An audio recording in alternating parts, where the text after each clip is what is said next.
This is MacroVoices, the free weekly financial podcast targeting professional finance, high net worth individuals, family offices, and other sophisticated investors.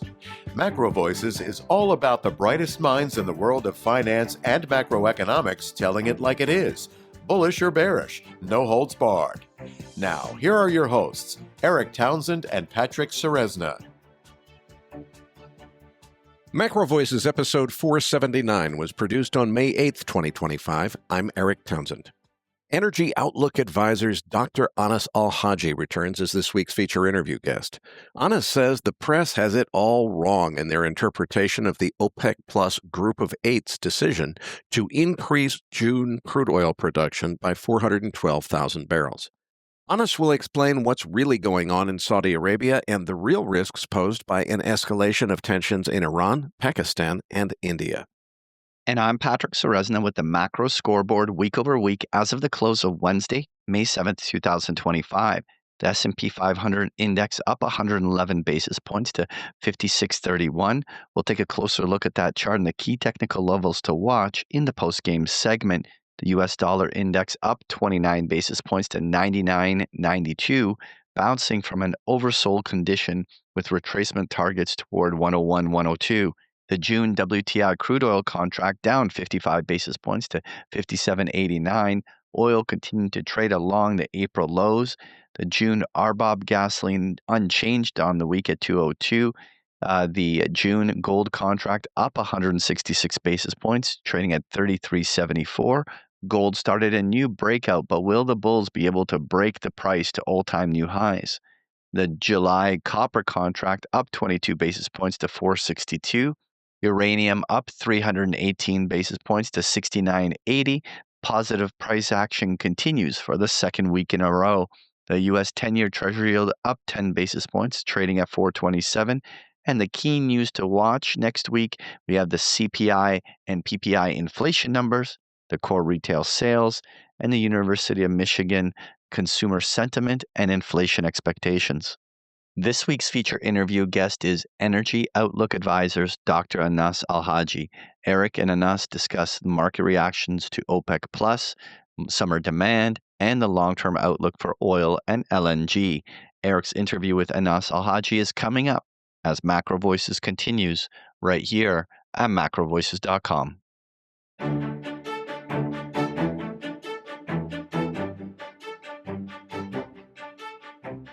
And now, with this week's special guest, here's your host, Eric Townsend. Joining me now is Energy Outlook Advisors Managing Partner, Dr. Anas Alhajji.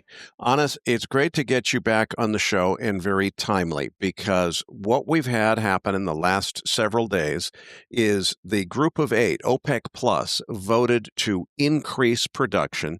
That immediately resulted in the Western press basically going into overdrive saying, okay, look, this is war. What this means is OPEC Plus is declaring a price war on U.S. shale producers. We should basically hunker in for much lower prices. OPEC is going to try to drive the shale guys out of business. That's the only thing this could mean.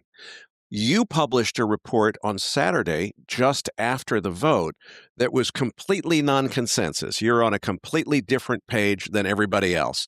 And frankly, based on the tape action on Monday, it looks like you were, Monday and Tuesday, it looks like you may have already been proven right. So why did you have the out-of-consensus view? Why do you not think this is a price war? And what do you think is going on, going back to your Saturday report?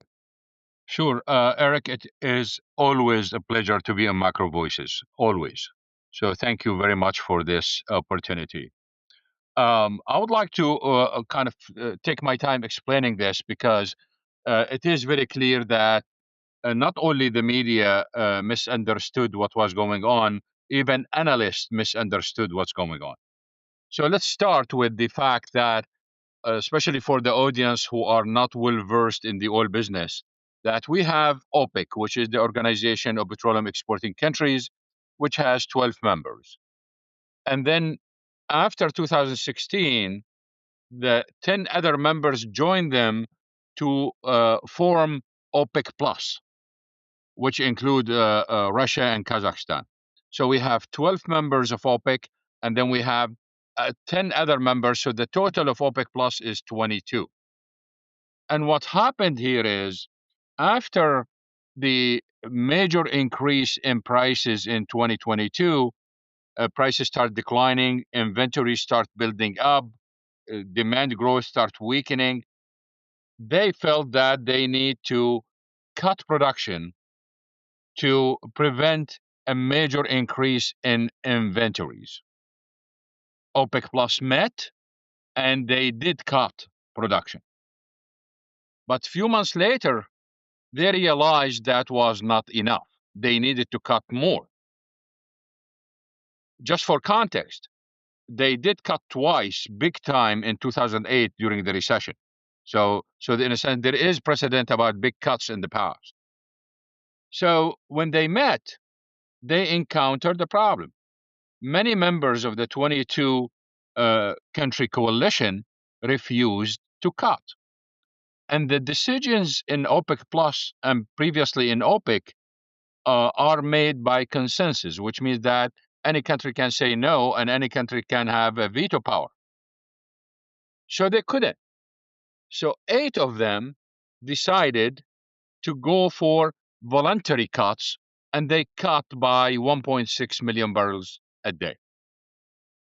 A few months later, they found out that was not enough. Inventories continued to build, so they went for another cut, which was a voluntary cut of 2.2 million barrels a day, on the condition that they will unwind those as soon as possible.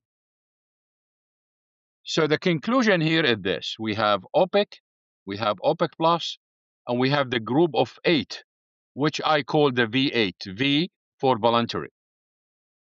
So we have those 3 groups.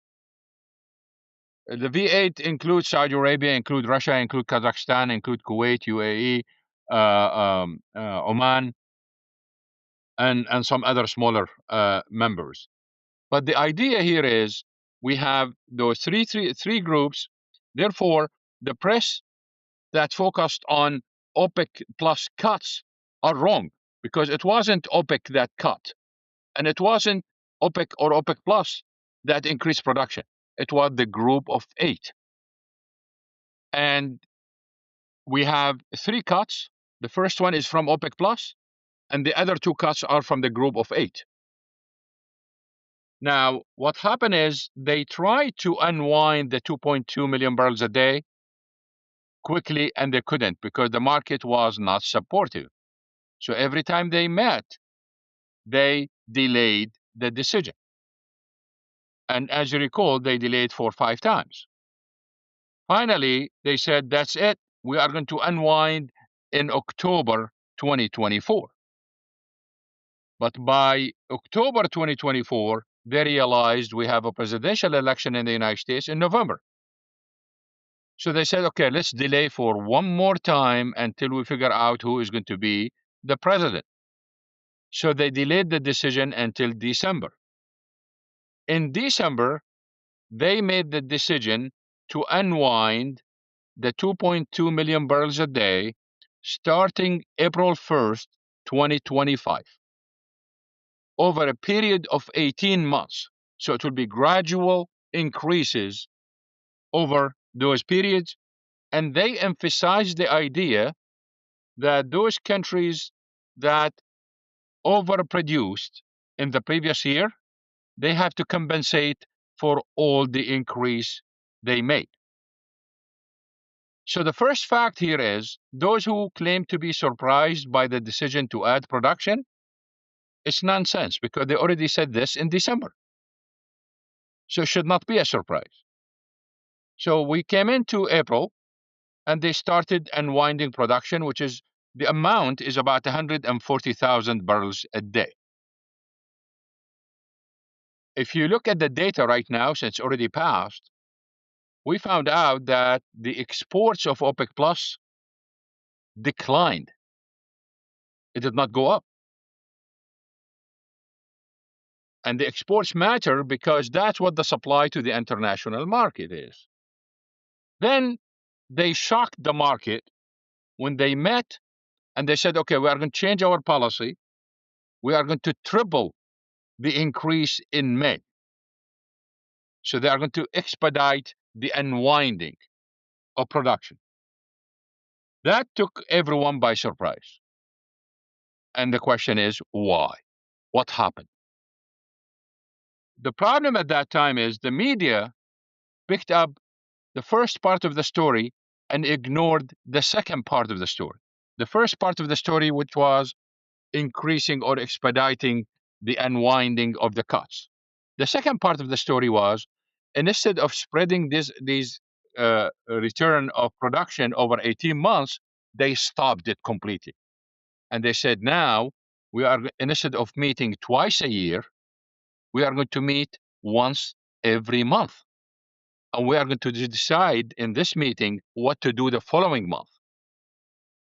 So the media mentioned the first part of the increase in production, but they did not mention the second part, which means that they can literally stop all the increases or even cut. So here comes June and the decision for June. All expectations in the market was that they are going to repeat what they've done in May in June. And after they did it and they agreed on Saturday that they will add 411,000 barrels a day in June, all of a sudden we've seen many analysts are surprised and they were predicting a doomsday. Well, if you go to their writings and if you go back to their tweets and everything else, they were predicting this a month ago. What changed? They were predicting this.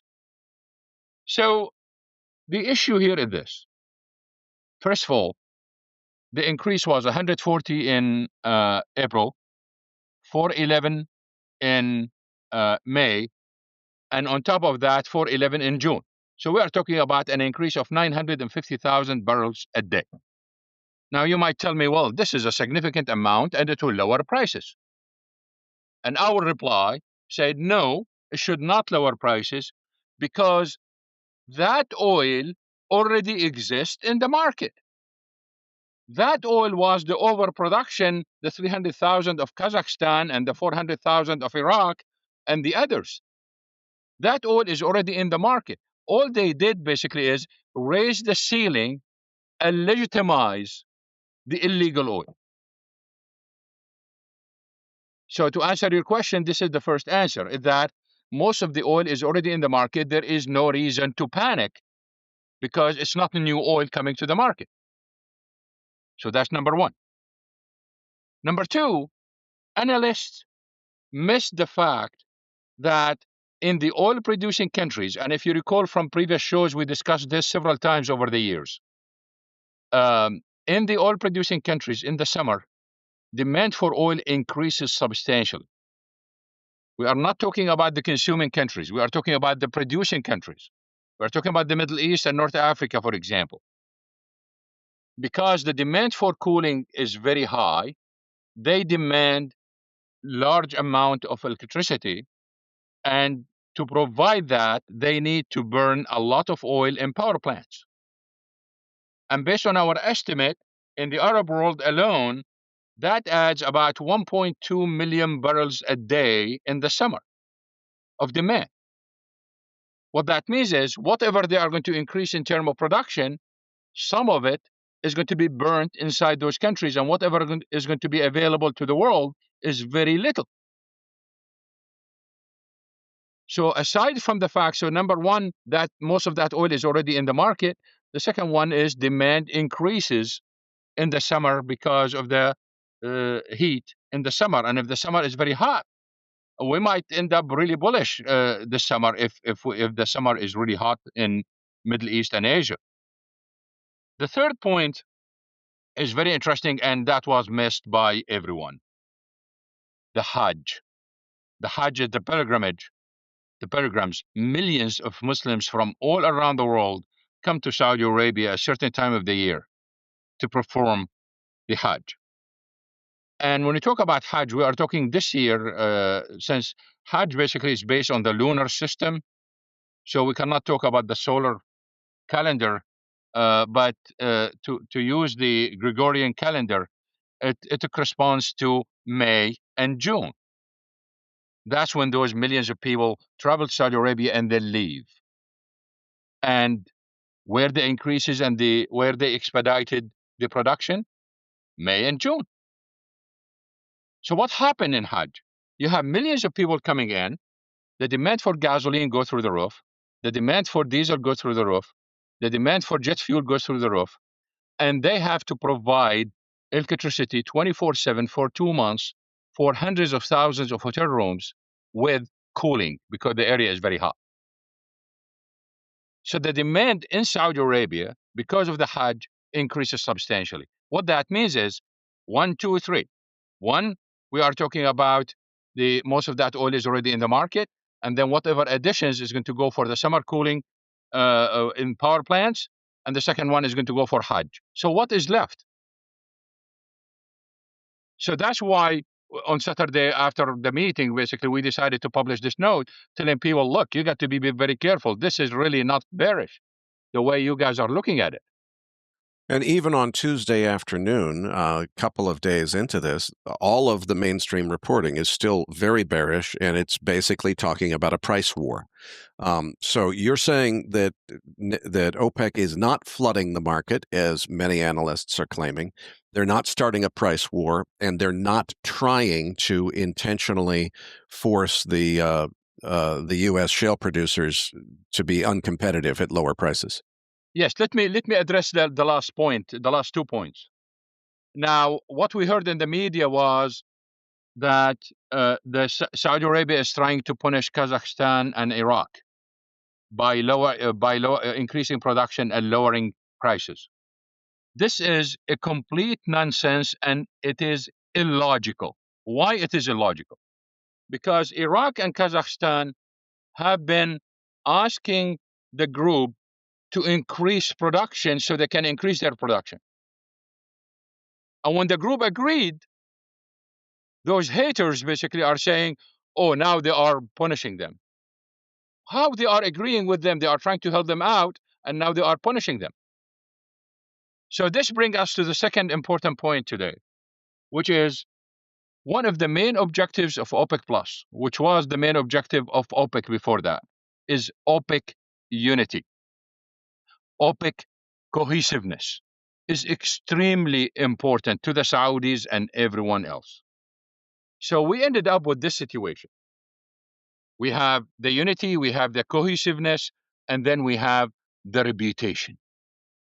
OPEC Plus without a reputation is nothing. If people do not believe them, whatever they do, it doesn't matter anymore.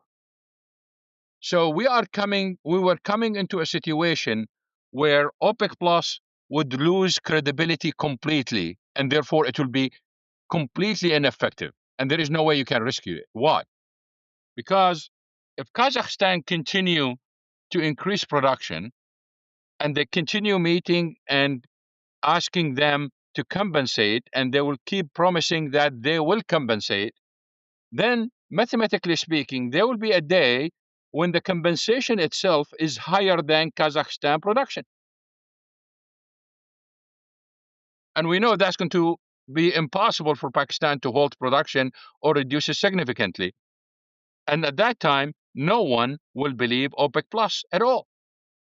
So one way to work around this is to increase the ceiling, and this will comprehend all the increase in production in Iraq, Kazakhstan, the UAE, and probably Russia in the future. And then there will be a gap. That the gap between the ceiling and the actual production, and they will take that, this is kind of paper barrels, and they will start claiming the overproduction in the past against this gap. And therefore, OPEC achieves what it wanted, or OPEC Plus achieves what it wanted, and those countries are in compliance. Then the last thing in the media basically was that Saudi Arabia and its allies yielded to Trump demand, and they are under pressure from Trump to increase production and lower prices. This is another nonsense idea. First of all, we do have historical evidence especially from 2018, that they did go against Trump. They did. So the idea that and people who do not know about diplomacy and other things, etc., basically they can say these things, but those who know, they understand. It's not like they are picturing it as Trump just picking up the phone, calling MBS and tell him increase production. This is a complete nonsense. It does not happen that way. So what happened? President Trump is going to be in Saudi Arabia in about 7-8 days, I think on the 13th. And he's going to visit the UAE and he's going to visit Qatar. UAE, of course, is an OPEC member. And from the Saudi point of view and everyone else, here we have the leader of the world coming to our countries to discuss serious issues. And I want to discuss Gaza war. I want to discuss the Houthis in Yemen. I want to discuss Iran and its problems. I want to talk about the war in Sudan. I want to talk about the future of Syria and the future of Lebanon. I want to talk about terrorism and other things. I want to sign contracts with the United States to get a nuclear power into Saudi Arabia. I don't want oil to ruin it. I don't want Trump to come in and start spending the time talking about oil. So their objective basically is literally to sideline oil, to literally depoliticize oil by doing what they've done. So Trump has no way he is going to bring up oil right now. They increase production substantially, prices are low. There is no reason for any member of Trump's team to bring up oil in those discussions. The focus will be Gaza, Iran, Houthis, etc. And are you saying that was the intention of this action by the Saudis, is that they wanted to pave a way to clean meetings? So they just said, look, let's get oil off the table. Getting off, what I'm saying here is two things. First of all, the idea that they want to be nice to Trump and Trump is telling them to lower prices and increase production is nonsense. It is in their interest, on their own, to achieve their own goals and maximize their benefits by sidelining, by putting oil on the side. So it's not a Trump request as much as it is in their own interest. That's number one. Number two, this has been the Saudi policy for a very long time. They've done it with China. They've done it with India. Both the president of China and the prime minister of India visited Saudi Arabia, and they literally did exactly the same. They said, we are not going to discuss oil. Oil is out of the question. So there is a long history there about putting oil on the side. The problem is they cannot control Trump and what he's going to talk about. So the only way you can affect Trump is to make it a non-issue.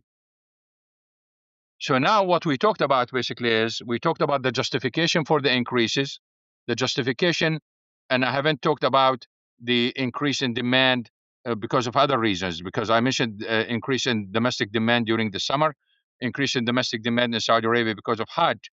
But when they made the decision in their press release, in the first press release, they said we did it because of fundamentals. And then the second press release, they said because of low inventories. Now, many people basically laughed at that. But in reality, if you want to take them to court and say, well, can you prove it? Yes, they were absolutely correct. The first time based on fundamentals, the fundamentals support them. The second one on inventories, yes, inventories are down. And why? Because when they unwinded the production, they put two conditions. They cannot talk about prices. So since 2016, the lawyers told them, avoid talking about prices because you don't want to have problems in the United States with the Sherman Act. So they don't talk about prices. So they put two conditions. The first condition is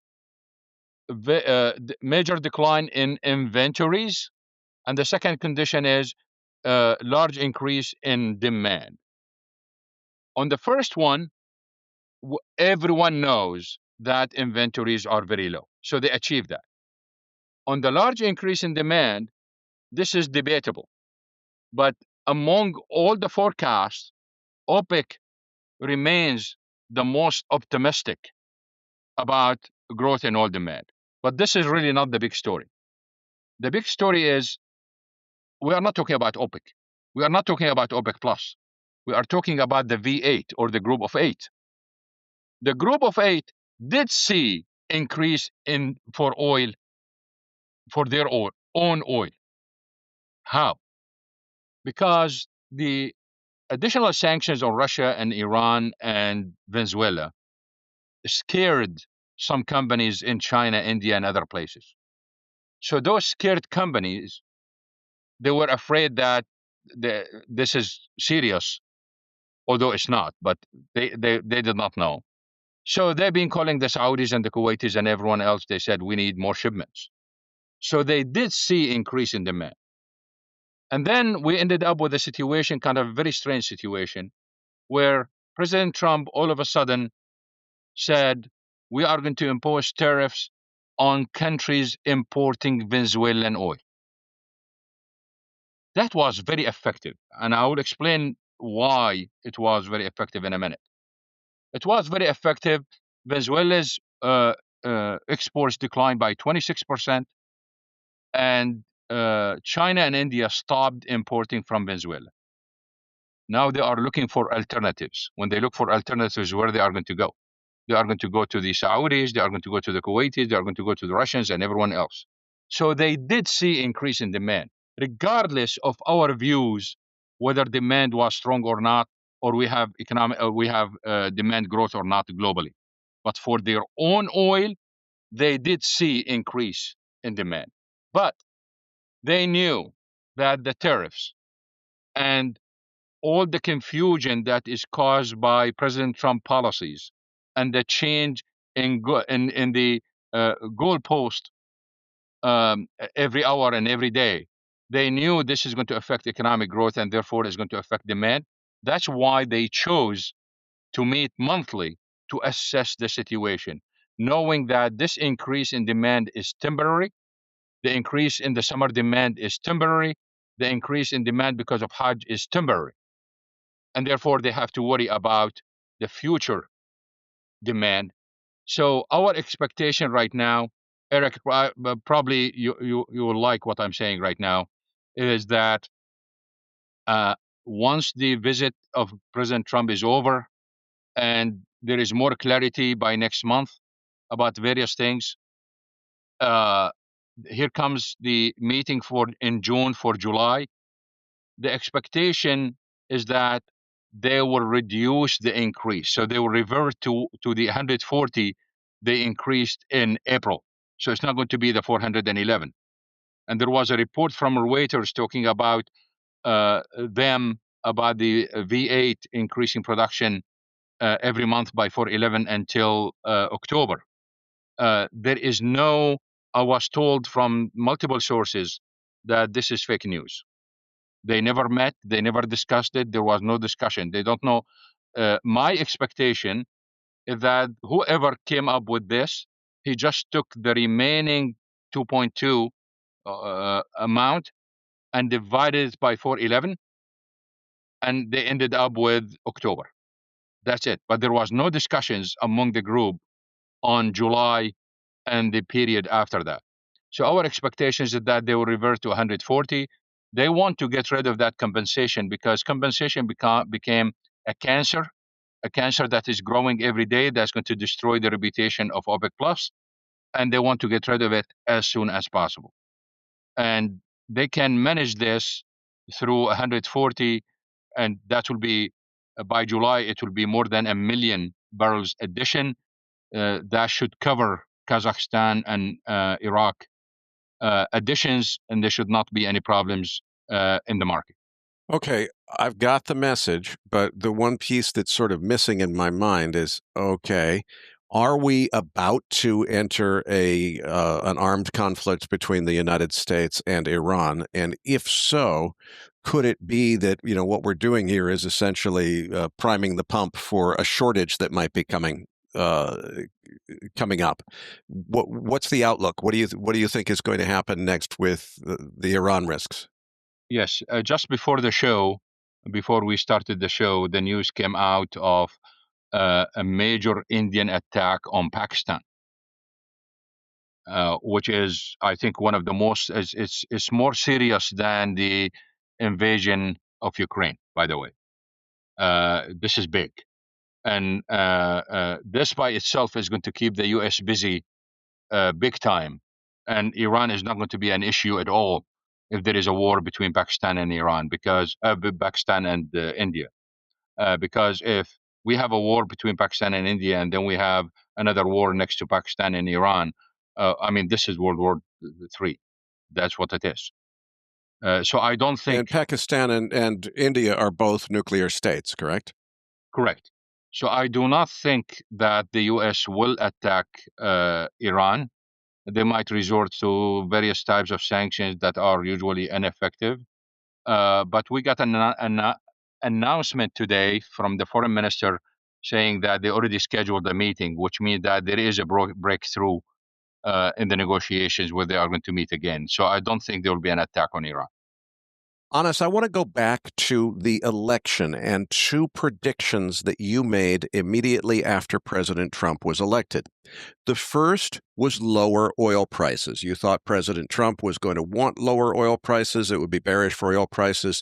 You've clearly been proven right on that, so congratulations on the call. But the second call wasn't so obvious to me. You said also that President Trump's election was bearish for U.S. oil production. Now, that doesn't make sense to me, because if anything has ever been bearish for U.S. oil production, it was the Obama administration, I mean, literally making a sport out of trying to sabotage the oil industry.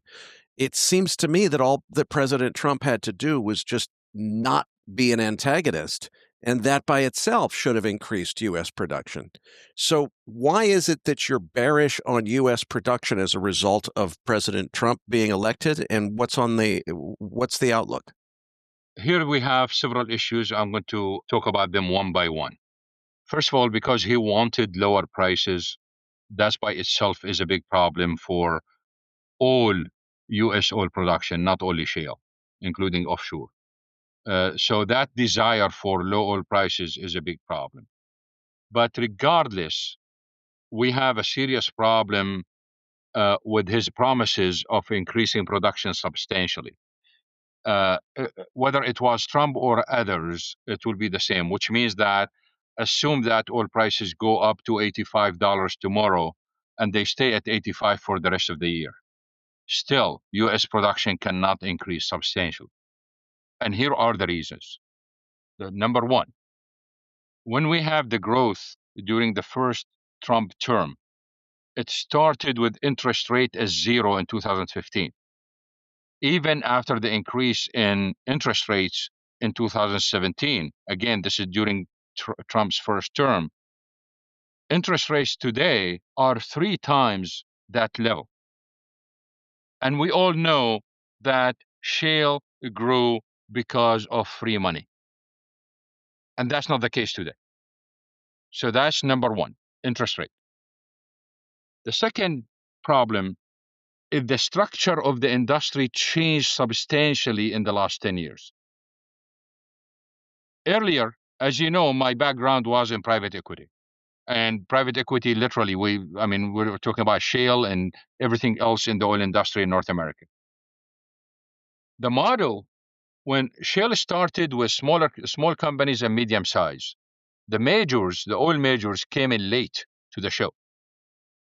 So those small companies, basically, the way they grew was you get money from private equity or from a bank, and your job is literally to drill, baby drill, increase production, increase reserves, and then you sell your company to the bigger whale or bigger fish, and then you start a new one, and you repeat that, and you repeat that, and you repeat that. Cash flow does not matter. That's why a lot of people miss the idea about shale, because they said, well, all of them are losing money because cash flow was negative. Yes, but when they put 200 million into the company and they sold it for 1.5 billion, you did not see that 1.3 billion that they made, because they already sold it, and you did not see the money they made. All you saw basically is the recorded negative cash flow. But the model was drill, baby, drill. That's the only way you make your money. You make your money by selling your company, and then you take the money and start a new one, and you sell again and again and again. Now, most of the shale basically is controlled by the big companies, by the oil majors. So the model is no longer there. So between no interest rate, lack of funding, and the model change, we are not going to see that drill, baby, drill like before. So that's number two. Number three, as everyone knows, decline rates in shale are very high. So if you look at conventional wells, the decline rates are between 3 to 6%. The decline rates in shale is 40 to 70%. So if you look at the amount of oil we need to replace every month today, it's about 600 to 700,000 barrels a day every month. If you add that on a yearly basis, you have to multiply that by 12. So we are talking about millions of barrels that we need to replace every year just to keep production flat, which means most of the investment will go just to keeping production flat. Little investment will go to growth. So of course we have other factors too, but these are the main factors that will prevent anyone, not only Trump, any other president, from increasing production substantially. As we reached record high in terms of production, the replacement, because of the declines, is also record high. So we have a massive amount of investment will go to replacement, and we have the change in the model, and then we have the higher interest rate. We are not going to go anywhere. Now, it comes to Trump, he wanted low prices, and prices are low, and this is not going to help either. So that's why we are not going to see this increase in production. That does not mean, by the way, we are going to have a major decline. One of the, I think I tweeted earlier today, it is very strange that the same people who predicted that Russian oil production would decline by 3 to 5 million barrels a day, they are exactly the same people who are predicting that shale will decline by 2 to 3 million barrels a day. Well, honest, doesn't this upend a conversation that you and I have been having for at least 5 years now, which is we've talked about the global spare capacity issue where, it's not like the old days where OPEC had plenty of spare capacity. Most of the OPEC countries are already producing at capacity. There's only 3 or 4 countries within OPEC that have significant spare capacity. And we talk about, boy, does that mean, at some point, we're headed for the next major oil price, crisis, $250 oil's coming next.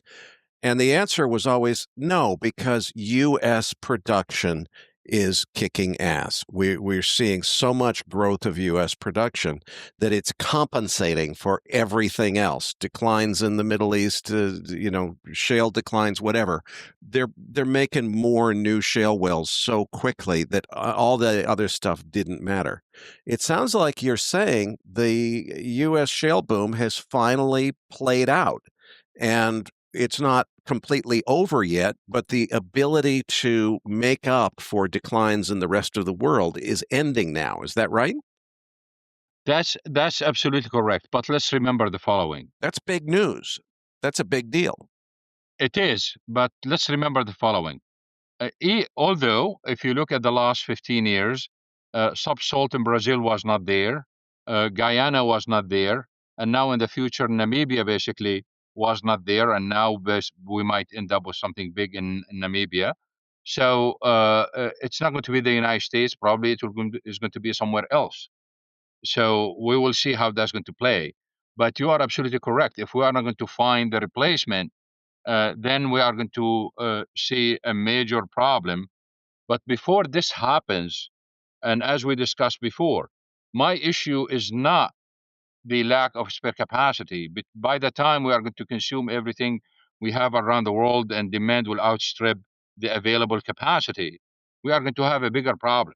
And the bigger problem is the failure of some of the green policies are increasing the demand for oil, natural gas, and coal above all expectations. So we are going to see a rise in prices even before we reach that point of demand outstripping the capacity that exists. And you can see it all around the world. The retreat from climate change policies is all over, from governments and companies, etc., just all over the place. The third point is really kind of striking. I mentioned earlier that I would like to talk about Venezuela a little bit because it is related to the discussion, and I want to clear up a point that is important. President Trump threatened that he will impose tariffs and sanctions on countries that import Iranian oil. And the reason why he said this, because sanctions, as we predicted long time ago, do not work. So it is indirect admission that all those sanctions on Iran did not work. And therefore, we need to impose sanctions on the countries that import the Iranian oil. But they did it after they saw the success in Venezuela. But they missed a very important point. With Iran, it was very clear from the beginning what the Chinese did. The Chinese government asked all its oil majors who are listed in the stock exchanges of all the European countries and in the United States, who deal with US and European banks who operate in more than 40 countries, told them, look, don't mess with the sanctions. So stop importing Iranian oil directly. And they forced them to do that. So they stopped. And then they asked the companies, mostly they are the teapot refiners and others, some of them are shell companies, since you have no presence in the West and you have no presence in the US or anywhere else and they cannot punish you, you go to Iran, get me that oil, bring it to China, and then sell it to the oil majors. And they built a system around this. And then they built another system for the oil majors where they can use other countries, a third country like Malaysia, for example, where the ships will go to the waters of Malaysia, and then there will be ship-to-ship transfer, and then the oil majors can get it and claim, I did not get it from Iran. It was sold to me as a Malaysian oil. And the joke always among analysts is that the exports of Malaysia are larger than its production. In case of Venezuela, it's different. What happened in Venezuela is those oil majors of India and China already got authorization from the Biden administration to operate in Venezuela and ship the Venezuelan oil. So they don't have the same system they have with Iran. So when suddenly President Trump imposed those tariffs, then those companies got stuck because they operate in the United States. Trump can get back at them at any moment. So they get information from their government, stop importing from Venezuela. What does that mean is, you retreat, we will send other companies to buy the Venezuelan oil. From experience, we studied this, it takes about 6 weeks to 3 months for that replacement. And then we end up with shipping the Venezuelan oil the same way the Iranian oil is shipped. By the way, the reason why President Trump imposed the tariffs on the importers of the Venezuelan oil, because he had two strong cards against China in his hand, LNG and oil. And he woke up one morning and he found out that China is not importing any LNG or any oil from the United States. And he lost the two cards. And the only replacement was to punish China and Venezuela. Is that important? Absolutely yes. And if you recall, we talked about this several times in the past. Crude quality. The Venezuelan oil is heavy crude. So some people may say, well, Venezuela does not matter because they export only 900,000 while oil demand is 104 million barrels a day. That's nonsense, because that's 900,000 is heavy crude, and you have to count that out of the heavy crude market, not of the total oil liquids in the market.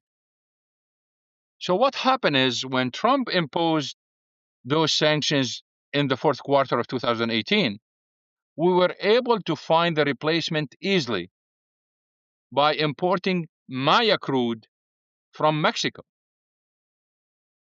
And then President Biden gave the exemption to Chevron, and Trump came in and extended that. So we started importing about 300,000 barrels a day of heavy crude from Venezuela. And now, if we stop this, President Trump extended the authorization until May 27th, I believe. And we will see whether he's going to extend it or not. I think he will extend it. He has no choice. But if he does not extend it, how we are going to replace those 300,000 barrels of heavy crude? Remember the following. China is looking for replacement already. India is looking for replacement already for the same crude. And the US will be looking for the same crude. Where we can find this crude? Colombia? Yes. But we already have some militias basically bombing the pipelines in Colombia. Peru or Ecuador? Well, they have mudslides and some of the pipelines are not operational anymore. So where we are going to go? Canada. But we already have so many problems with Canada right now. So what to do? And one of the ironies is that in 2002, in April 2002, when we lost the Venezuelan oil because of the PDVSA strike and then the coup against Chavez, and US refiners lost the heavy crude, and they started looking for replacement. And if you look at the world map and plot the replacement, it's just amazing, just amazing. So imagine you have the whole map in front of you, and you have a raindrop in the Gulf of Mexico. And you know how when you have a raindrop in the water, how those circles form? That's exactly what happened. They kept extending those circles and buying and buying. And finally, they got heavy crude from Syria. Is this important? Well, Trump is going to Saudi Arabia in 7-8 days. He is going to meet the new Syrian president. So that's why I love energy, is the interaction between politics, economics, and everything else. It's just amazing.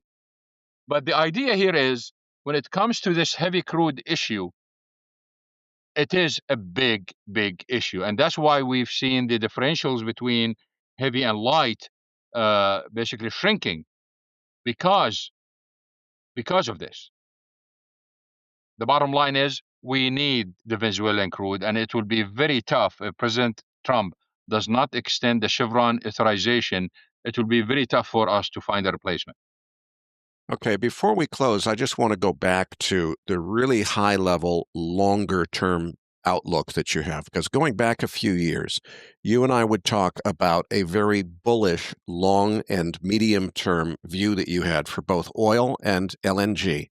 And then as we got into the Ukraine crisis and so forth, you kind of backed off of that and said, okay, look, the world is changing. Now is not the time. Still bullish in the long term, but it's kind of on hold for a couple of years. Are we coming off of hold now? It sounds like we are. The problem we have, and let me be very clear on this. When we made those forecasts, we were assuming that global economic growth will be about 4.6%, like the historical average. And all of a sudden, COVID comes in and everything collapses. And then we have the recovery. And the recovery lasted only for a short period of time. And then everything tanked. You look at US growth even in the last quarter, you see what happened. You look at Europe, you look at China. China basically was not even in the picture when we were looking at slow economic growth. I know a lot of people were talking about real estate and the collapse, but that's been going on for 25 years. So the slowdown in China was a big surprise for us. So everything is on hold, everything got delayed, but the thesis has not changed, especially for the LNG. The LNG story is really a big story. Just to give example to the audience here, all of a sudden, three countries, they were not in the picture at all. They were not in any outlook. Period. Now they started importing LNG. Ukraine was not on anyone's book, and Syria was not even there, and Iraq. No one believed that Iraq will be importing LNG. And now basically we might end up with Morocco being added to the list. So you have those four countries that they were not even anywhere in the demand outlook. And then you look at Egypt. Egypt was an exporter of LNG. And all of a sudden now they are a big importer, and we expect their imports basically to increase year over year. By the way, speaking of Egypt, there was a story that we talked about this morning, and we are going to publish it later. We published it in Arabic, but we will publish it in English later on. Shell basically operate an LNG plant in Egypt, and they were able to get some gas and have an LNG shipment. So this is near the Suez Canal on the Mediterranean, near Alexandria. And the buyer is Taiwan. So logically speaking, if you want to export that from Alexandria to Taiwan, you go through the Suez Canal through the Red Sea. It did not.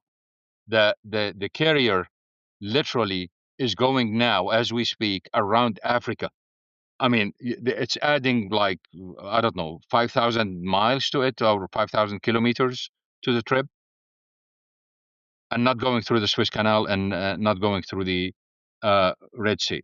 So the question here for people to think, I'm not going to discuss it today, but this is for the audience. Explain this. Why Russian crude, the Urals, all of it go to Asia through the Suez Canal and the Red Sea, and the Russians have no problem with the Houthis. Yet Russia cannot send a single LNG tanker through the Red Sea.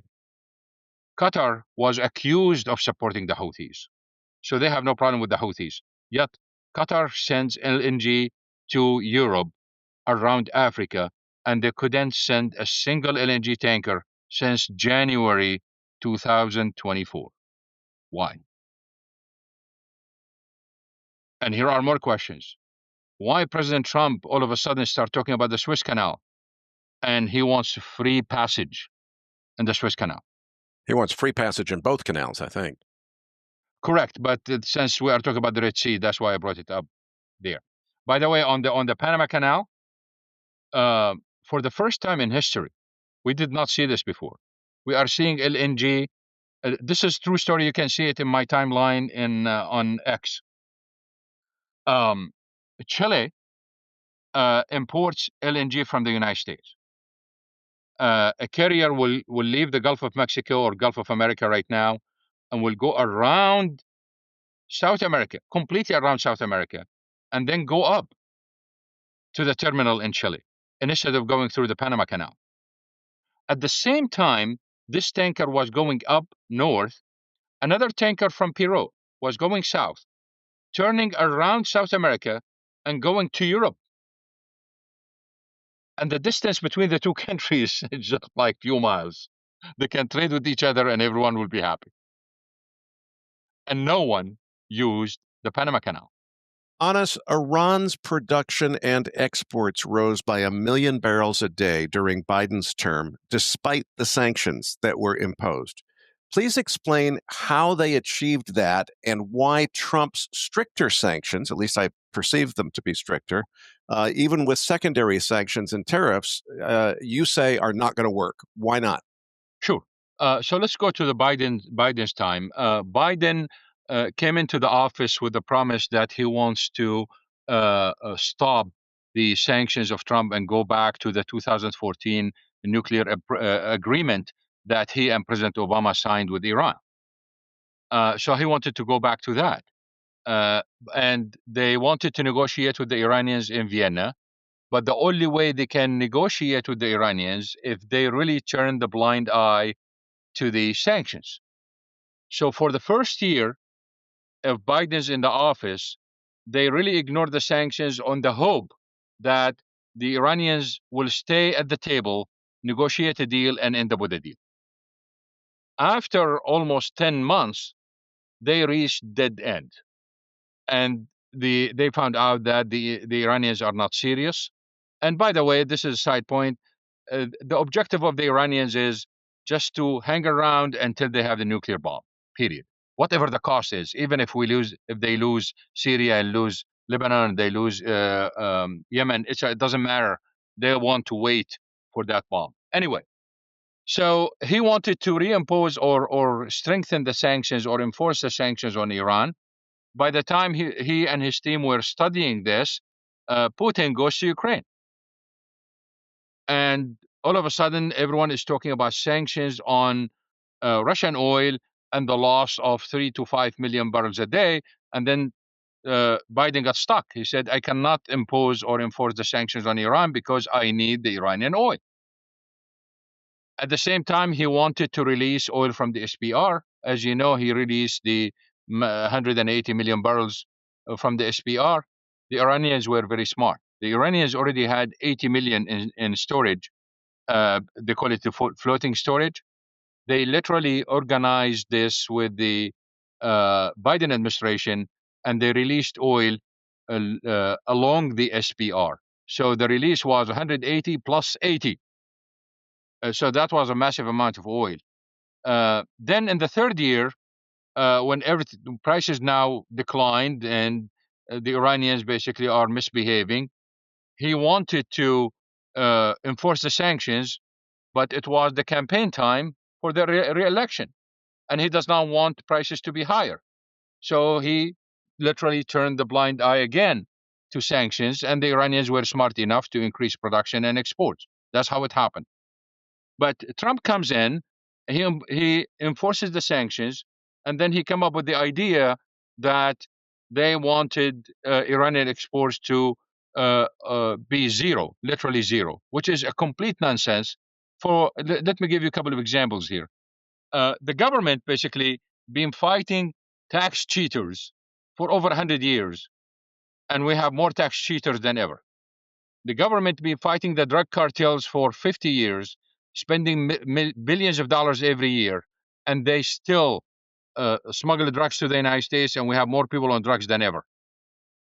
If the United States cannot control the tax cheaters on its land and cannot control the drug trade on its land, it will control oil on someone else's land? So the idea of zero is a complete nonsense. But let's go back to the basics.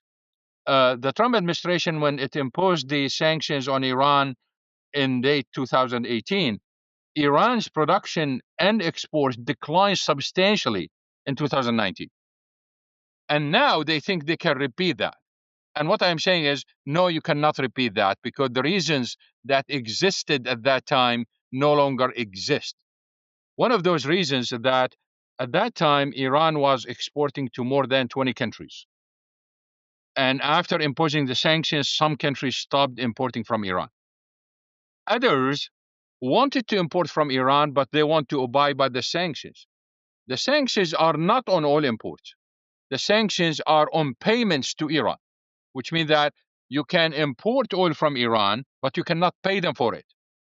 You have to open an escrow account and put it there, put the money there, but you cannot give it to the Iranians.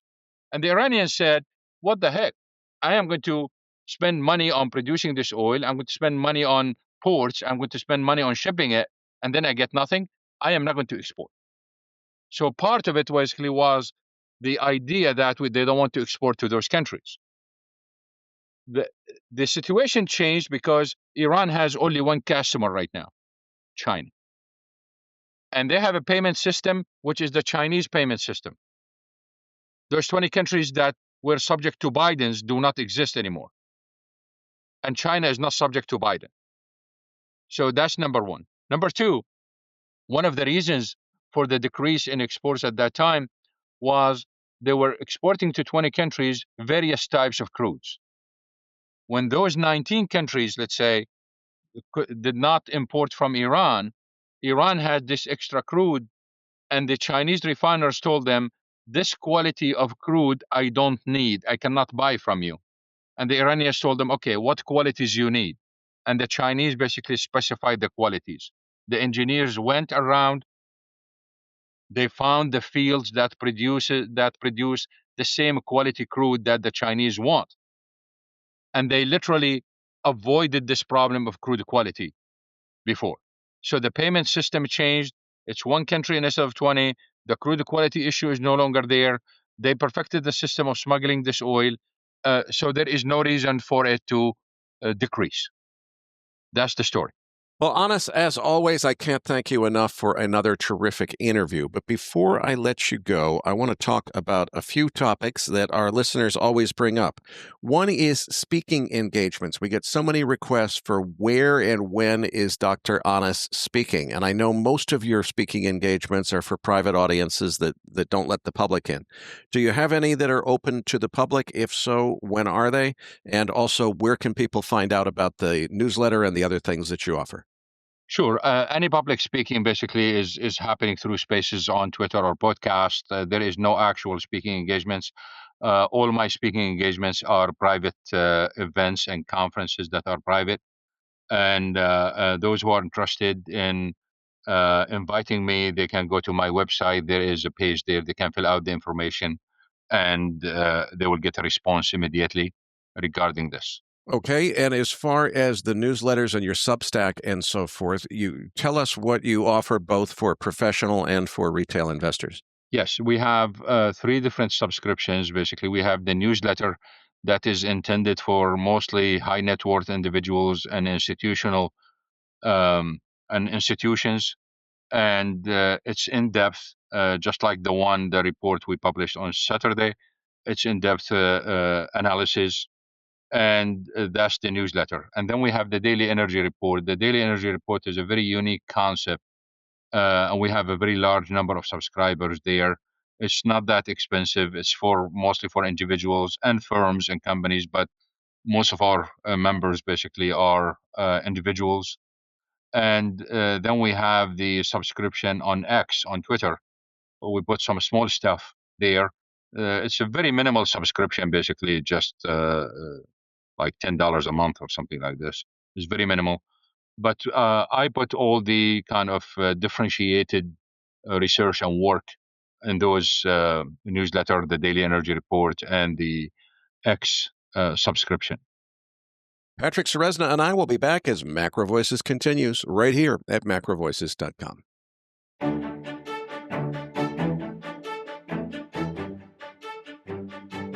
Now, back to your hosts, Eric Townsend and Patrick Serezna. Eric, it was great to have Anas back on the show. Now let's get to that chart deck. Listeners, you're going to find a download link for the post-game chart deck in your Research Roundup email. If you don't have a Research Roundup email, that means you have not yet registered at macrovoices.com. Just go to our homepage, macrovoices.com, and click on the red button over Anas's picture saying, looking for the downloads. Okay, Eric, let's start off with the equity markets. What are your thoughts here? Well, Patrick, we've had several daily closes just barely over the 50-day moving average on the S&P, but so far no upside acceleration above the 50-day moving average, despite that we have closed over it for several days in a row now. 58.11, that's the 100-day moving average, is the next target higher that's obvious on the S&P chart. Paul Tudor Jones and other notables are starting to call for, okay, that's it. This is the top. Time for a new round of lower lows for the S&P. All I can say is I'm hedged for that. If it happens again, I'll be prepared. Well, Eric, what's on everyone's mind is asking the question, is this a new bull market or is this a bear market rally that's going to trap all investors? Now, I have done in the past the analog of comparing the bear market rallies of all the previous declines, and these bear market rallies retracing 50 to sometimes as much as even 78% of the prior drop over a span of 30 to 60 days is quite common. In fact, it's the base case. We are at a situation where this is not yet proven that this is a bull market. All we've had was a liquidity event to the downside, a scare from the tariffs, and now a reflexive rally that has been pretty significant. The question now is, will this roll over? Now, I think that this could easily last into the middle, into late May, and maybe we can even see 5,800 temporarily on the upside of the market. But I still don't see any reason to believe that this is a new bull market. I think that as soon as we've exhaust the upside and the systematic buying that's coming in here from vol contraction, other things that is happening, will inevitably peter out, and then the market will be in a position to start rolling over. I don't think it's an immediate risk. There is no big announcement. I mean, maybe the inflation numbers everyone's going to be watching next week are going to be important, but I generally view that the market has a capped upside, let's say about 100, 150 points, but it is the path of least resistance on the short term for it to go higher. Inevitably, a return back down to the lows of April, I think, are in store going in the second half of going into the second half of the year. It's just a matter of timing. When does this upside impulse run out of steam? All right, Eric, what are your thoughts here on the dollar? Well, Patrick, we're consolidating between 99.50 and 100, so just barely below 100. I think the market's likely coiling up here for the next move up or down.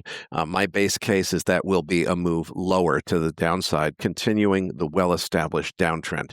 On the other hand, we do have to be on the outlook for an overdue counter-trend rally here. So a counter-trend relief rally could happen at any time to the upside, take us back up 5 points higher before this bear market resumes. But I do think that we're in a significant downtrend now. That's the major trend. So that's my base case for the next move. Well, Eric, we had an incredibly oversold dollar, and it was due for some sort of a retracing bounce. A move back to 101, 102, where the 50-day moving average is a very typical reaction to an oversold condition. And yet, the dollar remains so structurally weak. The bounces have no follow through. There's no buying. At this moment, you want to respect that the prevailing downtrend is the dominant one. Now, do I think that therefore there's another leg down coming imminently? Well, it doesn't necessarily mean it has to be imminent, but at least so far, there's not a very good bull case to be made from the price action itself. At this moment, some short-term strength back to 101, 102 would be a given, but if the longer this takes to get up there, the more likely that going into June, July, another round of weakness can emerge. All right, let's move on to crude oil here. Well, Patrick, Anas already covered the fundamentals brilliantly, Patrick, so let's hear your technical analysis view of this oil market. Well, while there certainly is a bull case to be made inevitably on crude oil, the price action continues to be incredibly weak. We continue to trade along 52-week lows, every rally failing, and clear distribution still dominant. There are measured moves down into the low 50s, and so this continues to be a vulnerable market on the short term. Now, overall, I don't think crude oil is going to spend much time down here. And therefore, inevitably, if it gets oversold enough and gets low enough, I will certainly dabble with buying the dip, looking for a reaction. I think that overall, they're much more likely that we're going to see consolidation in the mid 60s for a better part of the year. And so this temporary dip down into the 50s will ultimately be a buying opportunity. But on the very short term, it likely can still get worse. At least there's no evidence on the charts that there's any new accumulation or new buying underway. So we have to respect that the prevailing downtrend remains the dominant one. All right, let's touch on gold here, Eric. Well, Patrick, as a gold bull, I would frankly prefer to see this bull market slow down a little bit just to reduce the blow off top risk. But it seems that it wants to just buy every dip, and hey, the trend has been our friend. I'm not going to fight it. I do remain very bullish long term, and I'm hopeful that this bull still has plenty of room to run to the upside. But I'm increasingly concerned that we are headed for a blow off top sooner or later. I think potentially still a couple thousand points higher before we get to it. But it's coming sooner or later. It's famously difficult to anticipate and predict when a blow off top is going to occur. So I think we're starting to gamble with a much more challenging trading environment here. Well, gold didn't waste any time bouncing off that 3,200 area and attempting a retest of its previous highs. Now, we had a couple of days here of a little bit of selling, but as far as I'm concerned, as long as it's bought on dip and it stays above 3,300, then a breakout to an all-time high is the path of least resistance. This remains a primary bull trend. So the question that many have is, well, where is the reversal point? What would have to happen for gold to begin a bigger correction? Obviously, there would have to be some fundamental macro conditions like Chinese buying and other things that would have to accompany it.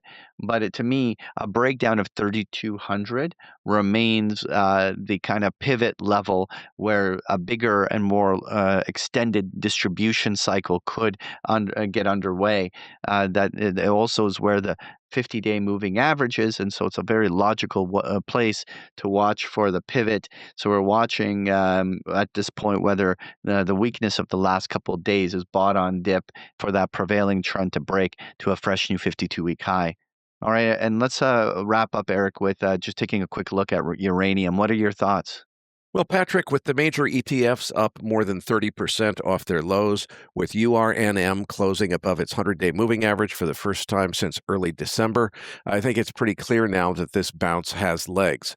At this point, I think a major downside broader market risk, if Paul Tudor Jones is right about the S&P eventually moving to new lower lows, that's going to be the big threat to uranium stocks, is broad market pressure. All other factors look bullish to me at the moment. Now, Patrick, the ultimate sentiment indicator I'm waiting for is to see you tell your big picture trading members that it's time to go long URA call spreads, which is the way that I'm guessing that you would play the upside in this market. I know you've been watching for much more of a technical reversal and clear signs of upside accumulation patterns. Are we seeing them yet? Is it time to go long? When are you going to move on those call spreads? That's what I want to know. Well, Eric, this is the first positive price action we've seen in uranium in a while. First thing is that when the Sprott physical uranium, which is on page 6 of the chart, broke down to lower lows in April, did so just by on liquidity flows and the discount it's trading at to its net asset value. But the U308 spot prices actually stayed flat. What we then saw was once the selling pressure was alleviated, that we've now rallied above the March high and are now sustainably trading above the 50-day moving average for the first time since September of last year.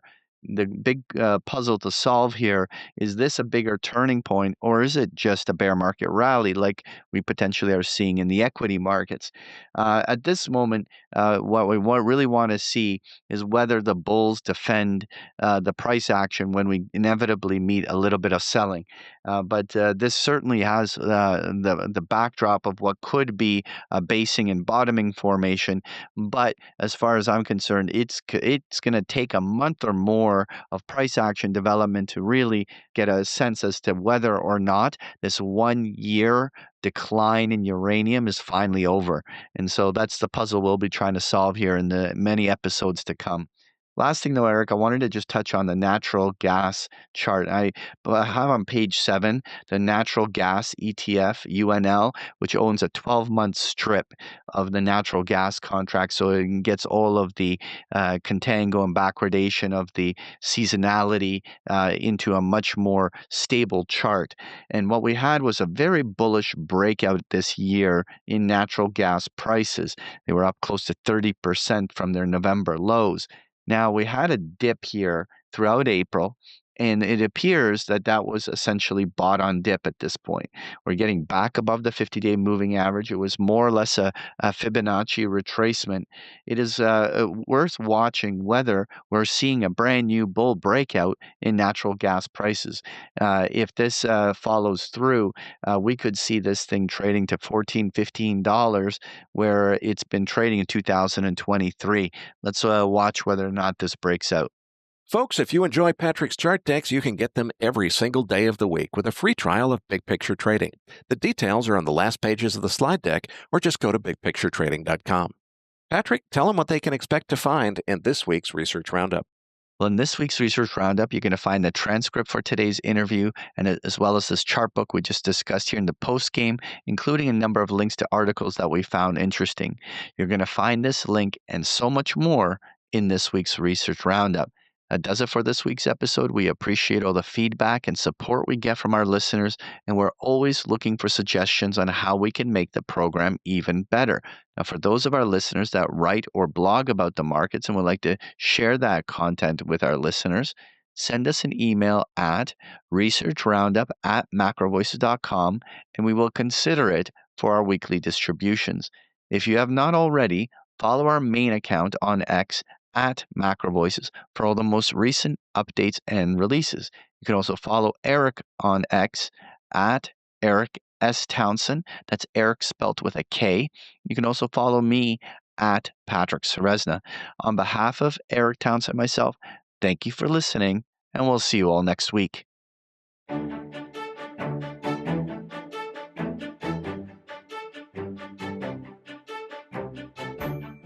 That concludes this edition of Macro Voices. Be sure to tune in each week to hear feature interviews with the brightest minds in finance and macroeconomics. Macro Voices is made possible by sponsorship from BigPictureTrading.com, the Internet's premier source of online education for traders. Please visit BigPictureTrading.com for more information. Please register your free account at MacroVoices.com. Once registered, you'll receive our free weekly Research Roundup email containing links to supporting documents from our featured guests and the very best free financial content our volunteer research team could find on the internet each week. You'll also gain access to our free listener discussion forums and research library.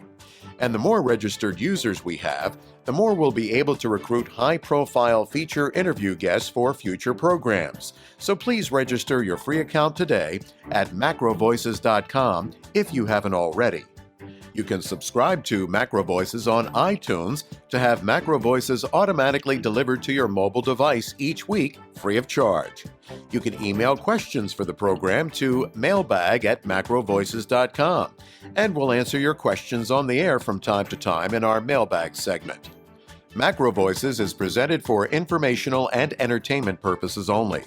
The information presented on Macro Voices should not be construed as investment advice. Always consult a licensed investment professional before making investment decisions.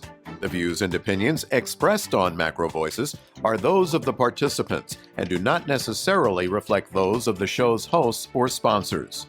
Macro Voices, its producers, sponsors, and hosts Eric Townsend and Patrick Ceresna shall not be liable for losses resulting from investment decisions based on information or viewpoints presented on Macro Voices. Macro Voices is made possible by sponsorship from BigPictureTrading.com and by funding from Fourth Turning Capital Management, LLC. For more information, visit MacroVoices.com.